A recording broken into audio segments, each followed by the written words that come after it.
السلام علیکم ورحمۃ اللہ وبرکاتہ۔ امید ہے کہ آپ تمام ہی حضرات خیریت سے کمنٹ ہے محمد نوشاد صاحب کی طرف سے سلام اور دعا کے بعد کہتے ہیں خیریت وغیرہ معلوم کرنے کے بعد کہ مفتی صاحب جب بچہ پیدا ہوتا ہے تو اس کے کان میں ایک ہی آدمی اذان دے گا یا گھر کے اور لوگ بھی اذان دے سکتے ہیں، اور اس اذان کا طریقہ کیا ہے؟ یاد رکھیے کہ جب بچہ پیدا ہوتا ہے تو اس کے ایک کان میں اذان اور دوسرے کان میں تکبیر کہی جاتی ہے، سیدھے کان میں اذان اور الٹے کان میں تکبیر کہی جاتی ہے۔ اس بارے میں یہ بات سمجھ لیجئے کہ جیسا کہ آپ نے معلوم کیا ہے کہ بچے کے کان میں ایک آدمی ہی اذان پڑھے گا یا کئی لوگ اذان پڑھ سکتے ہیں، تو اس کا حکم یہ ہے کہ ایسا کر سکتے ہیں کہ ایک آدمی اذان اور دوسرا آدمی تکبیر پڑھ لے، اتنی گنجائش ہے، مگر ایسا نہیں ہے کہ ایک بچے کے کان میں ہر آنے والا آدمی اذان پڑھے، ہر رشتہ دار اذان پڑھے یا گھر کا ہر ممبر اذان پڑھے، تو ایسا نہیں ہے اور اس کی اجازت بھی نہیں ہے۔ ایک نماز کی ایک ہی اذان ہوتی ہے، ایک نماز کی کئی اذانیں نہیں ہوتی ہیں۔ یہ جو ہم اذان بچے کے کان میں پڑھتے ہیں، اس کی جو نماز ہوتی ہے وہ اس کے انتقال کے بعد میں ہوتی ہے۔ جیسا کہ ایک شاعر نے کہا کہ اذان وقت ولادت، نماز بعد وفات، بس اتنی دیر کا جھگڑا ہے زندگی کے لیے۔ اذان وقت ولادت، نماز بعد وفات، بس اتنی دیر کا جھگڑا ہے زندگی کے لیے، یعنی موت اور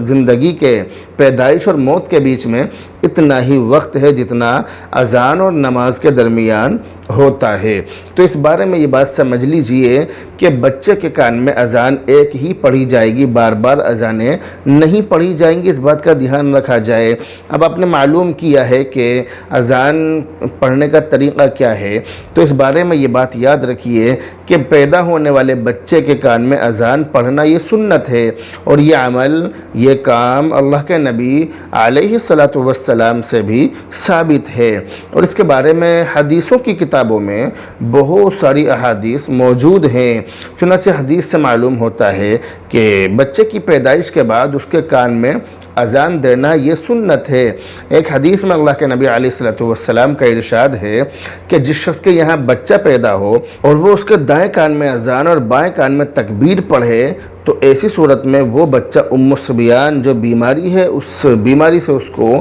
ضرر اور تکلیف نہیں پہنچے گی۔ یہ ایک بہت بڑی بیماری ہے، اس سے وہ بچہ اس بیماری سے محفوظ رہے گا۔ پیدا ہونے والے بچے کے دائیں کان میں یعنی سیدھے کان میں اذان اور الٹے کان میں بائیں کان میں تکبیر کہنا یہ سنت ہے، اور اس کا طریقہ یہ کہ بچے کو ہاتھوں میں لے کر، ہاتھوں پر اٹھا کر قبلہ رخ کھڑے ہو کر دائیں کان میں اذان اور بائیں کان میں تکبیر کہی جائے، اور جس طرح سے ہم حی علی الصلاۃ اور حی علی الفلاح پر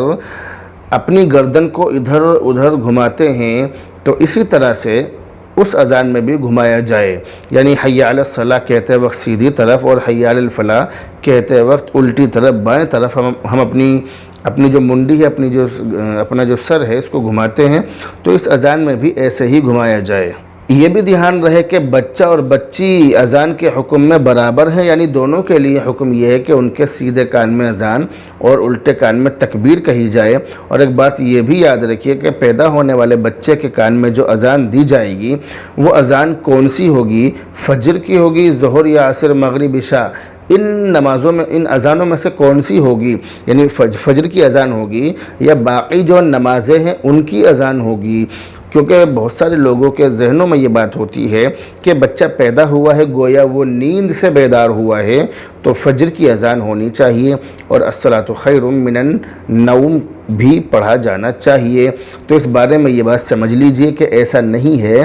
بلکہ بچے کے کان میں جو اذان دی جائے گی وہ عام نمازوں کے لیے دی جانے والی اذان ہی کہی جائے گی۔ ایسا نہیں ہے کہ فجر کی اذان دی جائے۔ فجر کی اذان کے بارے میں، یعنی فجر کی اذان پیدا ہونے والے بچے کے کان میں دینے کے بارے میں حدیث کی کتابوں کے اندر کوئی صراحت موجود نہیں ہے، اور کوئی صراحت ہمیں ملی بھی نہیں ہے، اس لیے بچے کے کان میں فجر کی اذان نہیں بلکہ عام اذان جو ہے جو عام نمازوں کے لیے دی جاتی ہے، ظہر عصر مغرب عشاء ان نمازوں کے لیے جو اذان دی جاتی ہے وہی اذان دی جائے گی۔ اور یہ بھی دھیان رہے کہ بچے کے کان میں دی جانے والی اذان کا جواب دینا بھی مستحب نہیں ہے، اور اس اذان کے بعد دعا بھی، اذان کی جو دعا ہے وہ بھی نہیں پڑھی جائے گی۔ تو بچے کے کان میں اذان دینے کا کیا طریقہ ہے وہ میں نے آپ کو اچھی طرح سے بتلا دیا ہے۔ امید ہے کہ پورا ہی طریقہ آپ کی سمجھ میں بہت اچھی طرح سے آ گیا ہوگا۔ اگر یہ پورا طریقہ آپ کی سمجھ میں اچھی طرح سے آ گیا ہو